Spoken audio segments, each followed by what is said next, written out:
સૌથી અમીર લોકો પોતાના બાળકોને આ 3 વસ્તુ શીખવાડે છે જે તમારે તમારા બાળકોને જરૂર શીખવાડવી જોઈએ, જેમ કે ઘરની સાફ સફાઈ કરવાની, બેડશીટની ચાદર ફોલ્ડ કરવાની અને પોતાના કપડાં કબાટમાં મૂકવાના. હવે આ કામ તમારે એની પાસે ફ્રીમાં નથી કરાવવાનું. એના માટે તમે એને વળતરમાં રૂપિયા આપો. માનો કે તમે વળતરમાં 300 રૂપિયા આપો છો અને સાથે 3 અલગ અલગ પિગી બેંક આપો છો. તો ચાલો આપણે આ વસ્તુને એક એક્ઝામ્પલથી સમજવાની ટ્રાય કરીએ.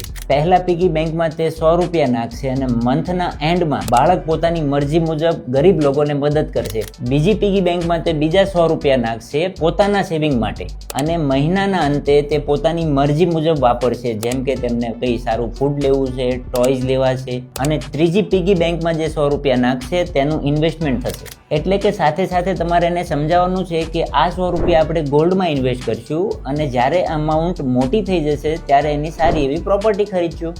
હવે આનાથી થશે શું? જો બાળકને તમે સતત 5 વર્ષ સુધી આ પ્રેક્ટિસ કરાવશો તો 10 વર્ષની ઉંમરમાં બાળકને એટલી તો સમજણ આવી જશે કે પૈસા કેવી રીતે અને ક્યાં વાપરવા જોઈએ. તો આ વિડીયો અત્યારે જ તમે બધા જ પેરેન્ટને શેર કરો અને મારા પેજને ફોલો કરો.